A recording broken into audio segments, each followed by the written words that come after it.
We begin off the top tonight with just a terrifying image here. A man carrying a gun walking in the middle of the road on Memorial Drive in Cambridge, firing off shots. At this hour, the man is hospitalized after a state police trooper shot him. We are waiting right now to learn about his condition. I-Team sources tell us no state troopers were hit. We have live team coverage this evening, beginning with Louisa Moeller live in Cambridge. Louisa, terrifying situation.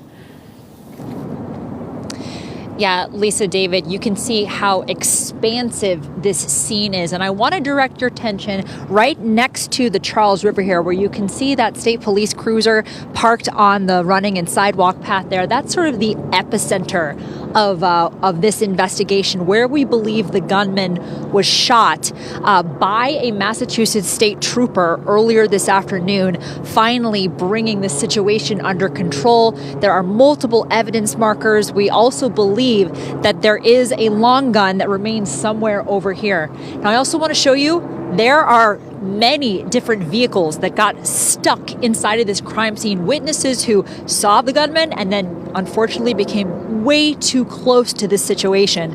So if you look across Memorial Drive, you can see them sort of strewn here, you know, in an eerie way, in the way that they were parked trying to escape the situation with doors open and hoods up. I do believe we have a little bit of witness sound from people who told me exactly what this experience was like for them and how terrifying it was. Saw a couple cars immediately swerve over to the other side of the road, cut across the grass and come flying up this way. Figured it was a pissed off driver, kept hearing pops. Got out, walked up to the car in front of me to my coworker to see what was going on. Dude, saw the dude in the street, lifted it up at me. I dipped back into my car and jumped down in my, behind my dashboard. My buddy got out, he ran for it. At first, we heard sounds, which no one could sort of make sense of it. And then it was the shots were so frequent and in such rapid succession that it was just like, this sounds like gunfire. And then he emerged and he had a large rifle, an automatic weapon, and he's shooting all over the place, goes into the road, all the cars are stopped both ways, and he's just shooting. And people started to get out of their vehicles and run, including me. So I just got out of the vehicle, turned the vehicle off, and just started running, and shots are ringing out. And then I ran through the bushes and fell in here and ran all the way down the street. And then they took me in this building over here because I was all shook and everything. Like I was running for my life. What kind of gun did he have? All I know was long. He had on like a grayish vest, maybe cargo pants. And he was like this, back and forth like that. And he was getting closer and closer to the van. How many shots do you think you heard? At least 15 or more. Now, you heard those witnesses. Can you imagine you're driving down Memorial Drive, it's a Monday afternoon, you see this person who they described as someone just indiscriminately waving around a gun and then pointing that gun at their cars and firing. One witness told me that his radiator was struck, his car's not drivable. Another witness told me that one of his front headlights was struck. All of those witnesses told me they did not see anyone besides the gunman get injured by this, and they do credit a single state police trooper with getting out of his vehicle and subsequently shooting the gunman right here. This is going to be a long and lengthy investigation. We believe Memorial Drive will be shut down for some time, and we have counted thus far 34 evidence markers.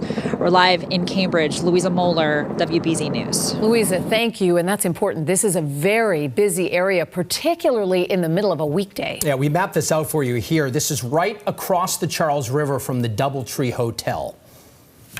Let's go live now to Christina Rex. She has more information on this story in Cambridge. Christina? Lisa and David, just want to explain to you where we are compared to where Louisa is, where you just saw. Louisa's on the complete opposite side of the crime scene tape from where I am. So take a look here. This is the other side, the other view of the crime scene. And I know you heard Louisa just describe what people in cars and in the surrounding area saw and heard as this happened. The kind of incredible thing is this is not only such a busy stretch of road for drivers, but there's multiple apartment buildings right along this section of Memorial Drive. And I spoke to several residents who not only called 911 when they heard dozens of gunshots, but also took video of everything happening. Your family members, man. Video taken from apartments nearby shows a man with a long gun walking up and down Memorial Drive Monday afternoon. It wasn't a regular gunfire. It was like pow, pow, pow, pow, pow, pow. He appears to shoot at random cars passing by and at nothing at all. And then he turns around and then he just starts shooting. Pow, pow, pow, pow, pow. Witness Joseph Menino Rodriguez says he heard the shots and called 911, then watched the rest unfold out his apartment window as the man adjusts his gun and approaches another car. He's hitting the window a couple of times. He's like mad. He's frustrated. I don't know what happened. I don't know what's going on with him. He's hitting the window. He's talking to the car inside. He didn't shoot it. Witnesses say the man was screaming, but they couldn't make out what he was saying or why he was stopping traffic and shooting indiscriminately in the middle of Memorial Drive. So you're saying he was walking up and down the street, re-racking and shooting at passing cars? He was, exactly. He was walking out. He probably was trying to go this way, but I'm thinking he probably tried to stop traffic to a certain point because it was a good amount. It was a good amount of people. So he tried to stop the traffic at a certain amount, and he thought it was a perfect time to just start letting it go. It was at least 30 shots. I'm talking about 30, maybe in between those 30 shots, he's letting out 5, 6 every time. Then state troopers took him down. Witnesses' phones capturing him on the ground, his gun just feet away. I-Team sources say the suspect was shot, but no police were hurt. It's unclear if anyone driving cars or any witnesses got hit by gunfire. Police were investigating apparent bullet holes in nearby apartment balcony doors and in the windshield of a postal truck parked around the corner from the scene. Now neighbors just want to know, why was this man behaving this way? I thought this was like a video game. I thought it was like, you know how in GTA you're bored of playing it so much you just start shooting anything. And back out here live in Cambridge, you can see the active scene right now. Still more than a dozen state police cars and other police agencies here as well. This is far fewer cars than we had seen earlier. There were more than 20 when I first got here to the scene. And just want to tell you, we did see this side of the river right across from Boston in Cambridge. This is Middlesex County. And we did see Middlesex County District Attorney Marian Ryan show up here to the scene. Typically when she shows up to a scene, she gives an update to the media at some point. So we are hoping to hear from her some updates on this investigation. Of course, we'll bring them to you live when they happen. For now, live in Cambridge, Christina Rex, WBZ News. All right, Christina, thank you. Obviously a very challenging situation for police, even now during the investigation. Exactly. John Carmichael joins us now live. He's the former police chief in Newton and Walpole.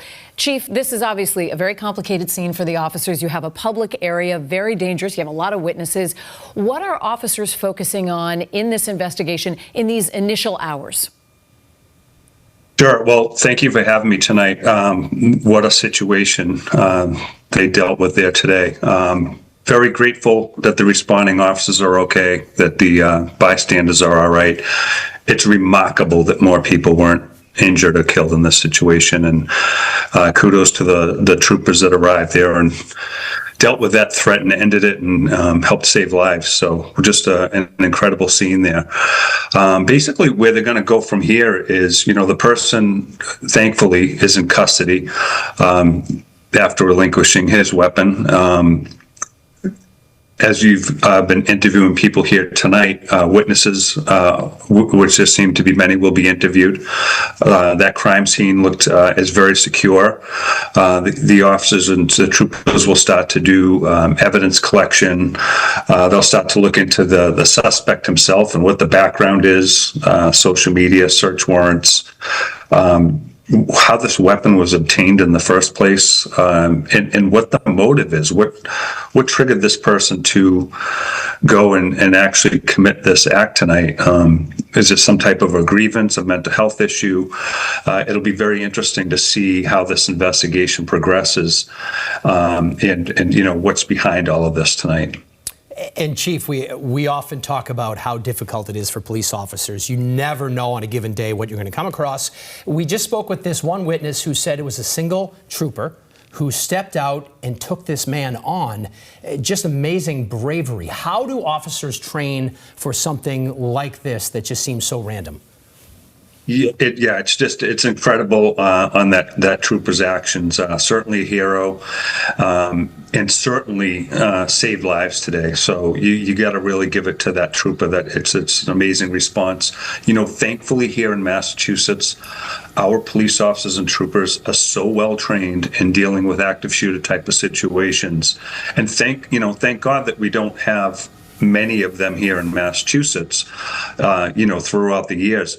But as far as preparedness, I think our officers and troopers here in Massachusetts are some of the most well-prepared law enforcement officers in the country. And it's no shock to me that when a situation like this happens, even with one single trooper showing up originally on scene and ending that threat and saving people's lives at the end of the day, it's just phenomenal. Just an outstanding job. Yeah, we are so grateful to them for that bravery and for all that training. Chief John Carmichael, thank you so much for spending this time with us this afternoon.